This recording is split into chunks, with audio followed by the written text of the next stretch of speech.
Hello my lovely family. हम आपके लिए लेके आए हैं मोहिनी एकादशी की पौराणिक कथा एवं मोहिनी एकादशी का महात्म्य। मोहिनी एकादशी इस साल 1 मई दिन सोमवार 2023 को पड़ रही है। मोहिनी एकादशी का व्रत बहुत ही महत्वपूर्ण है। वैसे तो महीने में 2 एकादशी पड़ती है, लेकिन मोहिनी एकादशी 2023 की मोहिनी एकादशी बहुत ही फलदायक है। इससे सभी पाप नष्ट हो जाते हैं। इस दिन जो भी इंसान पूरे विधि विधान से व्रत रखता है उसके सभी पाप नष्ट हो जाते हैं और मोक्ष की प्राप्ति होती है। इस दिन व्रत रखने वाले लोग भगवान विष्णु के मोहिनी रूप की पूजा करते हैं। मोहिनी एकादशी का व्रत हर साल वैशाख के शुक्ल पक्ष की एकादशी तिथि को रखा जाता है। महीने की एकादशी वैसे तो हर महीने को 2 एकादशी आती है, लेकिन इन सभी में मोहिनी एकादशी का बहुत अधिक महत्व है। इस तिथि को काफ़ी फलदायी माना जाता है। इस दिन जो भी इंसान पूरे विधि विधान से व्रत रखता है उसके सभी पाप नष्ट हो जाते हैं, सभी मनोकामनाएं पूरी होती हैं और सभी कार्यों में सफलता प्राप्त होती है, मोक्ष की प्राप्ति होती है। मोहिनी एकादशी का व्रत हर साल वैशाख मास से शुक्ल पक्ष की एकादशी को रखा जाता है।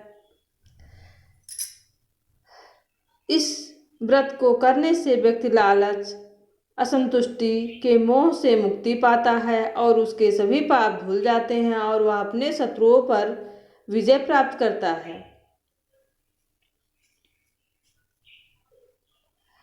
अब हम आपको सुनाते हैं मोहिनी एकादशी की व्रत कथा आपको अच्छी लगे तो प्लीज़ लाइक शेयर सब्सक्राइब करिएगा। कमेंट बॉक्स में जय विष्णु भगवान लिखना ना भूलिएगा।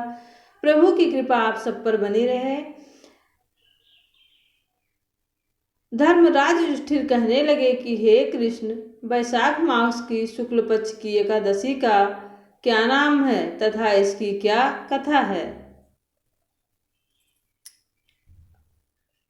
इस व्रत की क्या विधि है, यह सब आप मुझे विस्तार पूर्वक बताइए। श्री कृष्ण कहने लगे कि हे धर्मराज, मैं आपसे एक कथा कहता हूँ जिसे महर्षि वशिष्ठ ने श्री रामचंद्र जी से कही थी। एक समय श्री राम बोले, हे गुरुदेव, कोई ऐसा व्रत बताइए जिसमें समस्त पाप और दुख नाश हो जाए।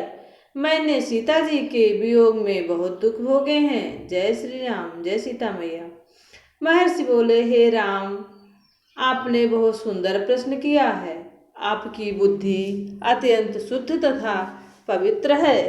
यद्यपि आपका नाम स्मरण करने से मनुष्य पवित्र और शुद्ध हो जाता है, तो भी लोकहित में यह प्रश्न अच्छा है।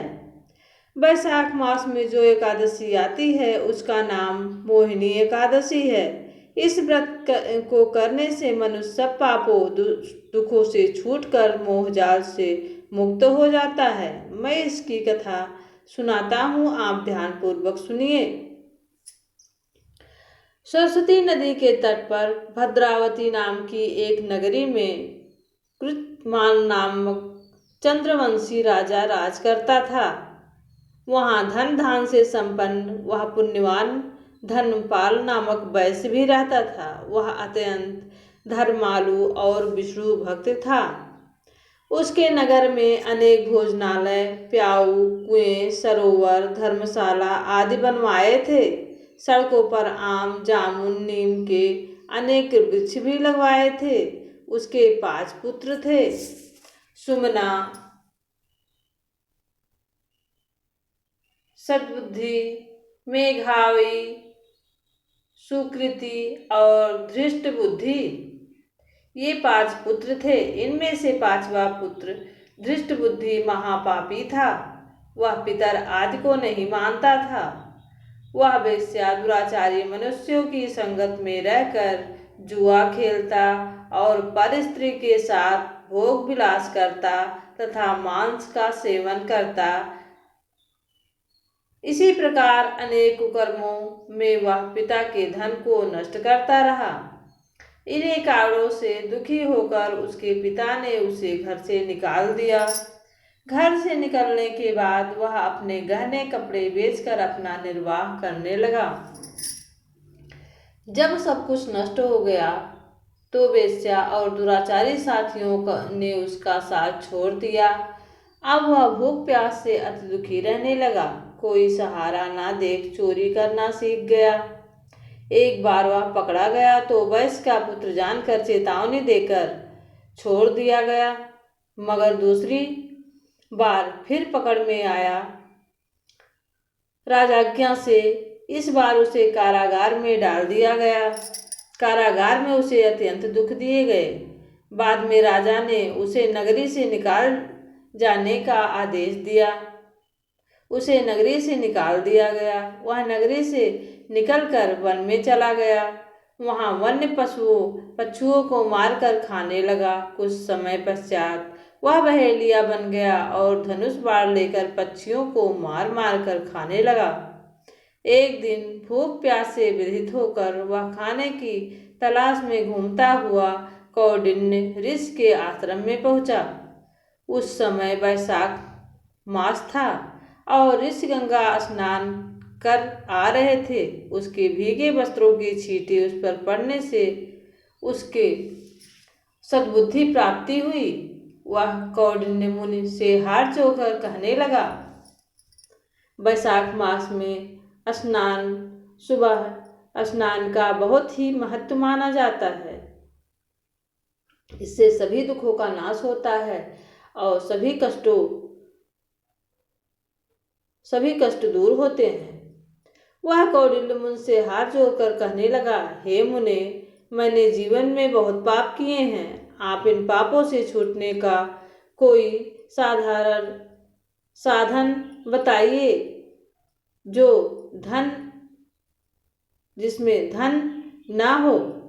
इन पापों से छूटने का कोई साधारण बिना धन का उपाय बताइए। उसे दीन वचन सुनकर मुनि ने प्रसन्न होकर कहा, तुम वैशाख शुक्ल की मोहिनी नामक एकादशी का व्रत करो, इससे समस्त पाप नष्ट हो जाएंगे। मुनि के वचन सुनकर वह अत्यंत प्रसन्न हुआ और उनके द्वारा बताई गई विधि के अनुसार व्रत किया। हे राम, इस व्रत के प्रभाव से उसके सब पाप नष्ट हो गए और अंत में वह गरुड़ पर बैठकर विष्णु लोक हो गया। इस व्रत से मोह आदि सब नष्ट हो जाते हैं। संसार में इस व्रत से श्रेष्ठ कोई व्रत नहीं है। इसके महात्म्य को पढ़ने से अथवा सुनने से 1000 गोदान का फल प्राप्त होता है। अगर आपको हमारी ये कथा अच्छी लगी हो तो please please please like share subscribe करिएगा। कमेंट बॉक्स में विष्णु भगवान लिखना ना भूलिएगा। प्रभु की कृपा आप सब पर बनी रहे, आप लोगों की मनोकामनाएं पूरी हो, माँ लक्ष्मी जी की कृपा आप पर बनी रहे। जय विष्णु भगवान।